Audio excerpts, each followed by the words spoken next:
This is Heavenscape, Year 1, the Strathmore Chronicles, brought to you by Saturday Night Gaming. The Strathmore Chronicles, written by Jessica Stevens, narrated by Tony Stevens. Gloom, Episode 6, Inevitable Betrayal. As the sun rose over the shimmering volcanic landscape, Vel stood and cleared his throat. I have been thinking. The moon elf brought his hands together, fingertips touching.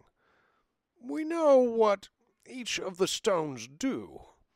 The yellow stone from the great eagle heals wounds, both of battle and of time.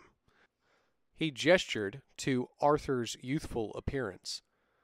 The wielder of the blue stone commands the power of ice. Robert Gray growled and shifted uneasily, looking down at the blue stone in his hand. He had tried to use it several times and had been frozen solid each time, much to Mark's delight. The black stone, however, his voice was somber. Every eye turned to Wren. The black stone is death and destruction and chaos.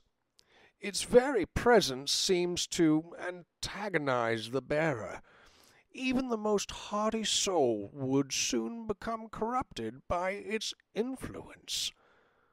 Wren scowled at the implication that she wasn't strong enough, but before she could protest, Vel continued. It should be noted that we found each of these stones in specific locations, more precisely with specific foes. The moon elf nodded at Arthur. Lord Bloodrage was one of your strongest foes, correct? Strathmore grunted. Well, he was one tough son of a Chippewa, that's for sure. Then I propose that the black stone belongs to you, the moon elf stated. Strathmore shifted uneasily, fingering at the yellow stone, almost wistfully. He hadn't felt at peace in years, almost longer than he could remember, and he didn't want to part with that feeling, especially knowing the turmoil and rage contained within the black ring.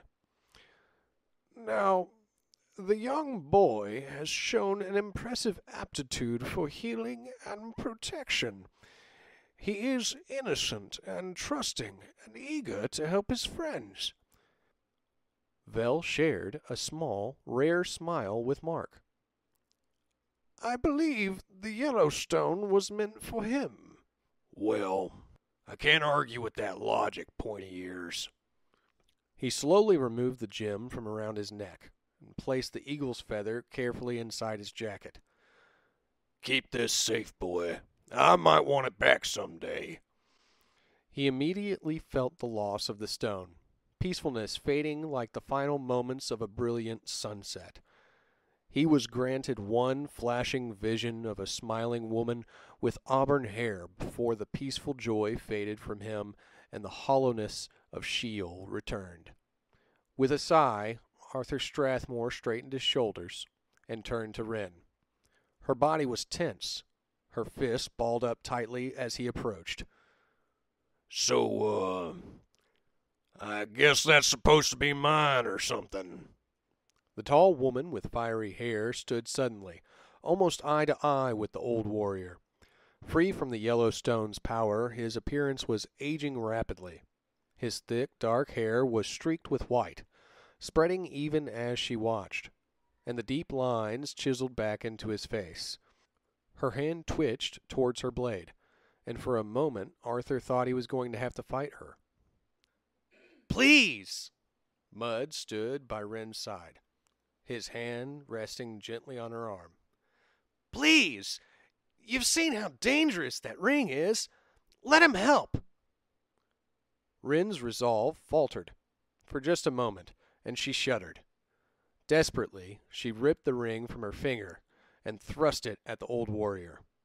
Relief flooded her features as the ring fell heavy into Strathmore's palm. Before he could react, a massive dark blur shoved him back.